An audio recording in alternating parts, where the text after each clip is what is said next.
வணக்கம். உங்களுடைய வலது மூளையும் இடது மூளையும் பார்ப்பதற்கு ஒரே மாதிரி இருந்தாலும் ஒன்று கணக்காளராகவும் இன்னொன்று கலைஞராகவும் இருக்குது. இதை தான் செரிப்ரல் ஏசிமெட்ரி இல்லை செரிப்ரல் டாமினன்ஸ் அப்படின்னு சொல்கிறோம். இடது மூளை தான் 90% பெரும்பாலானோருக்கு டாமினன்ட் ஹெமிஸ்பியராக இருக்குது.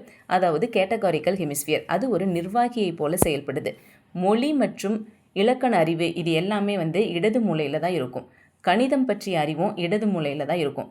ஒரு பிரச்சனை வந்துச்சுன்னு வச்சுக்கோங்களேன், இந்த பிரச்சனைக்கு என்ன காரணம் இருக்க முடியும் அப்படின்னு தர்க்க ரீதியாக பகுப்பாய்வது இந்த இடது மூளையோடைய வேலை. ஒவ்வொன்றையும் நுணுக்கமாக ஒரு சித்திரத்தில் இருக்கிற நுணுக்கங்களை கூட அனலைஸ் பண்ணுறது தான் நம்மளுடைய இடது மூளையோட வேலை. இப்போ நம்ம ஒரு காட்டுக்குள்ளே போகிறோம்னு வச்சுக்கோங்களேன், இடது மூளை எப்படி யோசிக்கும் தெரியுமா? இங்கே எத்தனை மரம் இருக்குது, இதில் யூஸ் என்ன, இந்த மரத்தோட பேர் என்ன, இந்த மாதிரிலாம் யோசிக்கும். இதே வலது மூளை என்ன செய்யும் தெரியுங்களா? வலது மூளை ஒரு கலைஞனை போல செயல்படும். வலது மூளை ரொம்ப ஆக்கப்பூர்வமாக செயல்படும், கற்பனை திறனோட செயல்படும். சரிங்களா? இது முகங்களை அடையாளம் காணும், உணர்ச்சிகளை புரிஞ்சுக்கும், இடம் மற்றும் திசைகளை அனலைஸ் பண்ணும், ஒவ்வொரு விஷயத்தையும் ஒட்டுமொத்தமாக பார்க்கும். சரிங்களா? ஒரு புரிதலோட பார்க்கும். நம்ம எல்லாருக்கும் ஒரு அனுபவம் இருக்கும். இவரை நம்ம எங்கேயோ பார்த்துருக்கோமேன்னு யோசிப்போம். பேர் ஊர் எதுவுமே ஞாபகம் இருக்காது. இதுக்கு காரணம் உங்களோட வலது மூளை தான். சரி, இதே வலது மூளை காட்டுக்குள்ளே போனால் மரத்தை எண்ணிட்டு இருக்காது. அது ரொம்ப ரசித்து இயற்கையை ரசிச்சுட்டு இருக்கும், முழுமையாக பார்க்கும். முடிஞ்சால் இசையமைக்கும், இல்லையா ஜாலியாக பாட்டு பாடும். இதையெல்லாம் நம்ம வலது மூளை செய்யுது. சரிங்க, எதுக்காக இப்படி வேலையை ரெண்டாக பிரிச்சுக்கணும் அப்படின்னு நீங்கள் கேட்கலாம். சரிங்க, நம்ம மூளையும் ஒரு லேப்டாப் மாதிரி, ஒரு மொபைல் ஃபோன் மாதிரி தான். எல்லாத்தையும் ஒரே நேரத்தில் ஒரே மாதிரி செஞ்சுட்டோம்னு வச்சுக்கோங்களேன், கண்டிப்பாக ஹேங் ஆகும் இல்லையா?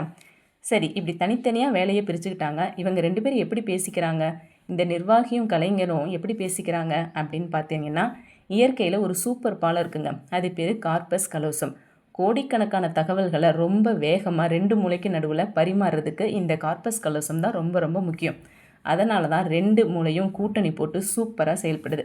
சரிங்க, நீங்கள் ஒரு கவிதை எழுத உட்காரிங்கன்னு வச்சுக்குவோம். இந்த கவிதைக்கு தேவையான கற்பனையை நம்மளுடைய வலது மூளை கொடுத்துரும், க்ரியேட்டிவிட்டியை கொடுத்துரும்.